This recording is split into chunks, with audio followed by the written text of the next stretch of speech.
bonsoir. Il est quand même déjà 18 heures, donc à cette heure-ci, je vous avouerai que ça serait peut-être plus judicieux de vous dire bonsoir. Alors on se retrouve aujourd'hui pour une vidéo, une petite vidéo, alors qui ne va pas concerner un élément de décor de la maquette, qui ne va pas parler directement de la maquette, quoique. Je voulais voilà, mettre l'accent sur, alors je pense je suis pas le seul à le faire évidemment, mettre l'accent sur quelque chose qui me paraît important. C'est que lorsque vous démarrez un projet, et bon, ça vous prend des mois, voire des années, pour ceux qui travaillent très lentement comme moi, ça prend vraiment des années.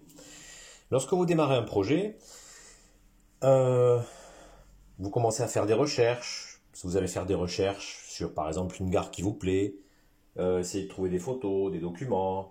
Lorsque vous allez poser votre voix, voilà, hein, pour ceux comme moi qui sont très mauvais en électricité, pour se rappeler, je vais faire des schémas de câblage. Vous allez ensuite, par exemple, construire du décor, des éléments de décor, des accessoires. Vous voulez qu'il soit qui colle le plus à la réalité. Et dans ces conditions-là, c'est pareil. Avant, vous allez faire des recherches. Donc c'est vrai que voilà, on touche à énormément de domaines, mais tous ces éléments de recherche que vous allez faire, tous ces plans, ces schémas, ces croquis, euh, ont quand même leur importance. Et comme ils ont leur importance, pour moi, et je sais que vous êtes nombreux à le faire, pour la plupart, c'est quand même beaucoup plus judicieux de conserver toutes vos recherches. Et ce que je voulais vous présenter cette semaine, c'est le cahier, en gros, le cahier de recherche et le cahier c'est un petit peu la mémoire de mon réseau actuel, essentiellement mon réseau actuel, se trouve dans ce cahier-là. Alors, vous voyez, bon, il est loin d'être rempli, hein. Il doit y avoir une 20-25 pages pour l'instant. Alors, c'est vrai que je n'ai pas conservé tous les détails, mais tout ce qui me paraît un peu important, je le conserve. Donc, c'était voilà pour vous présenter ma façon de travailler. Donc, c'est un cahier basique, hein. Après, chacun fait comme il veut. Il y a la solution des classeurs qui est très bien aussi. Donc, voilà, je vais vous le présenter un petit peu. C'est un petit peu différent, un petit peu plus original, je pense, comme vidéo. Mais voilà. Alors, des fois, ce sont des choses anodines, hein, comme par exemple ici, pour les bordures de quai, la hauteur des quais. Ben voilà. Après test, après vérification, recherche, voilà. Ici, j'ai un schéma d'un heurtoir typiquement espagnol de la Renfe. Et ce que j'ai voulu conserver, c'est un article justement sur une revue espagnole qui reprenait tous ces éléments de heurtoir. Alors vous avez ici un heurtoir en béton. Alors le heurtoir en béton, je vais vous montrer un peu mieux, voilà. Le heurtoir en béton, je l'ai reproduit ici. J'en ai reproduit deux, que j'ai reproduit en carton et en plâtre, aux mêmes dimensions, puisque là l'article était bien fait. Il indiquait précisément, vous voyez ici, les dimensions. Et ici, il y a quelques photos. J'ai vraiment représenté les mêmes. Donc, on a ici ces deux éléments-là. Ensuite, ici, on a des heurtoirs réalisés en rail pour des voies de service. Vous voyez, toujours typiquement Renfe. Ici, un peu plus ouvragé, mais il y en a encore un. Ici, vous voyez, on en a encore. Et celui-ci, pratiquement identique, celui-ci, j'ai voulu le représenter. Alors, est-ce que c'est celui-ci? Non, je pense qu'il y en a plus loin. Voilà, il y en a plus loin, je vous le montrerai un petit peu plus loin. Qu'est-ce que j'avais ensuite représenté ici? Alors là, j'ai conservé, c'était le plan en perspective d'un des bâtiments de mon ancien réseau. C'est un centre de tri postal. Bon, je l'ai conservé, hein, il n'est plus présent sur le réseau actuel, mais ici c'était ce que je pensais installer au départ sur le réseau actuel, c'est-à-dire un passage souterrain pour aller d'un quai à un autre. Bon, vu la faible importance de la gare, hein, puisque c'est déjà une gare terminale, mais en plus avec un trafic quand même qui reste limité et avec on va dire des installations qui sont très limitées, ça me paraissait peu judicieux, donc j'ai abandonné l'idée, mais bon, j'ai conservé les dimensions, pourquoi pas pour la suite. Et voilà. Je voulais vous présenter, ça c'est un type de heurtoir toujours, voilà. Et je voulais vous présenter celui-ci, et que l'on voit ici aussi. Et celui-ci, je l'ai représenté, alors je vais essayer d'avancer un petit peu ici, je l'ai représenté. Alors là, c'est typiquement espagnol, celui-ci. Celui-ci, bah, j'ai mixé avec... c'était un heurtoir de chez Peco, mais que j'ai copieusement patiné. Mais celui-ci, voilà, vous avez ici un heurtoir typiquement espagnol. Ici, vous avez deux heurtoirs typiquement espagnols pour des voix un peu plus importantes, voix principale. Et celui-ci n'était pas choquant, puisqu'il faut savoir que... Alors c'est bon, une marque anglaise, donc il est plutôt anglais. Mais il faut savoir que les chemins de fer espagnols, de leurs origines jusqu'à la nationalisation, pratiquement, ont beaucoup été construits et par les Britanniques, et pour certains étaient sous le contrôle des Britanniques, à l'époque des compagnies privées. Donc c'est pas du tout de... Voilà, ça n'a rien de choquant que on ait un heurtoir d'origine anglaise, du tout. Donc ensuite, qu'est-ce qu'on peut trouver? Ici, vous avez un plan un peu plus précis des moteurs d'aiguillage de la Renfe avec leurs dimensions, ce qui m'a permis, hop, excusez-moi, pour le déplacement, ce qui m'a permis ici et ici, comme vous pouvez le voir, de représenter, alors pas de manière aussi détaillée évidemment, mais de représenter quand même les heurtoirs. Les moteurs d'aiguille, qu'est-ce que je raconte? Donc on a ceci, ensuite, alors là, vous voyez... pour moi, c'est assez important.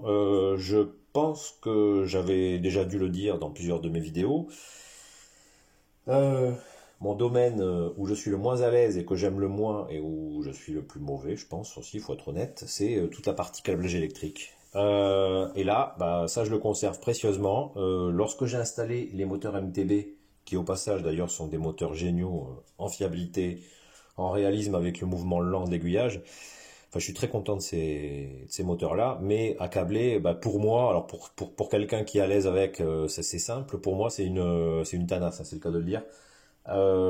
Donc, heureusement, je crois qu'il y avait un schéma de câblage, mais j'ai voulu me le faire à ma sauce. Voilà, c'est ma façon de travailler, qui est pas forcément et réglementaire et académique, mais écoutez, voilà, ça fonctionne dans tous les cas. Et ça m'a permis de câbler le TCO et de câbler les moteurs d'aiguille. Voilà. Alors ensuite, qu'est-ce que je peux vous montrer pour la suite? Ensuite, on a, oui, ça c'est intéressant. On a ici, alors des schémas que j'avais retrouvés, alors sur la revue Loco Revue. C'est un schéma, une méthode de fabrication de bateaux en carton. Qui m'a été inspiré par François Fontana, qui est très connu à Loco Revue. Je le remercie d'ailleurs pour cette... Enfin, pas que pour ça, hein, pour tout ce qu'il fait pour la revue Voix Libre aussi, une revue que j'achète de temps en temps. Donc, vous voyez, ça permet, ce schéma-là, ici vous l'avez en plus grand, ça m'a permis de mettre en œuvre tous les bateaux du port de Benicarló. Alors, il n'y en a pas énormément, vous voyez que le port n'est pas immense, mais tous ces bateaux-là, je les ai mis en œuvre. Et j'en suis... La méthode est relativement simple, c'est facile à faire et je suis très satisfait du résultat. Voilà. Ensuite, alors on a ici, ça c'est ce que je faisais, je ne l'ai pas fait systématiquement, mais là vous aviez un ancien réseau, un module, c'était pas vraiment un réseau, un module que j'avais fait américain, que j'avais terminé. Bon, maintenant, je ne l'ai plus malheureusement, mais j'ai conservé en mémoire cette vue ici. Ça, alors vous avez dû le voir, il y a quelques semaines, j'ai commencé un deuxième mini réseau à l'échelle A4, enfin, au format A4, et voilà, vous voyez ici la perspective, le dessin en perspective de ce que j'aimerais que ça donne, hein. On verra si au final j'y arrive. Vous suivrez l'évolution avec moi, évidemment. Ensuite, alors là, on arrive à quelque chose qui est un petit peu, pour moi, ça a été les prémices ce réseau, du réseau actuel de Benicarlot. On retrouve ici le schéma que j'avais un petit peu imaginé. Alors là, c'était la dernière ébauche. Évidemment, j'ai fait plusieurs ébauches avant d'arriver à celui-là. Et on arrive à quasiment le résultat final. Alors il y a juste quelques petites modifs, hein, mais il y a une voie de plus qui a été rajoutée. Mais là, on est pratiquement à l'état actuel. Alors j'avais repéré le nombre d'aiguillages. Ensuite, j'ai repéré quels étaient les aiguillages qu'il fallait que j'achète chez Peco, leur quantité. Ici, il y a quelques petits détails, comme par exemple les dimensions d'anthrax entre les voies. Ici, les dimensions des 3 modules qui finalement sont restés identiques à ce que j'ai. Après, à côté, vous voyez, bon, il y avait ici encore à nouveau la hauteur des quais maximum par rapport au bord du rail. Enfin, il y a tous les détails que j'estime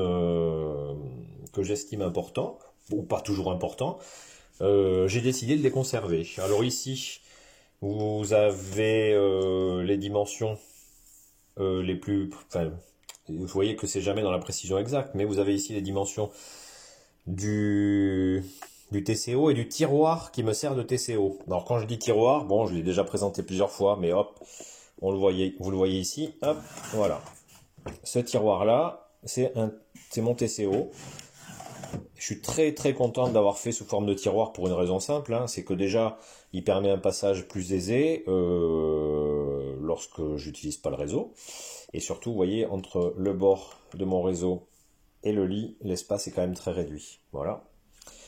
Donc c'était la principale contrainte au départ, et puis maintenant je n'y vois que des avantages, hein, pour être tout à fait honnête. Ici, c'était mon schéma de principe pour le câblage de l'aiguille triple d'entrée de gare. Ensuite, alors j'avais un schéma, comme vous voyez ici, qui était le schéma de construction avec la cotation de l'établi que j'ai présenté il y a déjà quelques semaines. Un établi, franchement, dont je suis satisfait, hein, que j'utilise maintenant pratiquement tout le temps. Ensuite, nous avons ici, alors ça c'était pour le branchement de mon interrupteur qui permettait le basculement de la voie de programmation vers le réseau. Donc ça c'est un peu intéressant aussi. Et là on arrive ensuite alors à des photos qui représentent le gabarit pour les wagons et la bascule de pesage, alors avec les cotations. Il y a d'autres photos ici. Vous avez ici le mécanisme intérieur, le gabarit, et je peux vous le présenter si vous le souhaitez. Nous avons ici le gabarit. Nous avons ici la bascule de pesage et le gabarit sur le côté. Voilà. Je me suis inspiré d'une gare espagnole du nord de l'Espagne. Alors vous voyez qu'en plus c'est assez proche de de ma configuration, puisque j'ai ici la bascule de pesage et la plateforme, le gabarit et sur quelques dizaines de mètres à peine la voie avec le quai marchandises. Et au final, lorsqu'on regarde, vous vous apercevez qu'entre ceci, le gabarit, la bascule et le fond de la voie avec la plateforme et là le marchandise, c'est très très limité en longueur. C'est pas irréaliste, la preuve. Ça existait dans la réalité, voilà, sur une petite gare. Donc voilà, au niveau inspiration.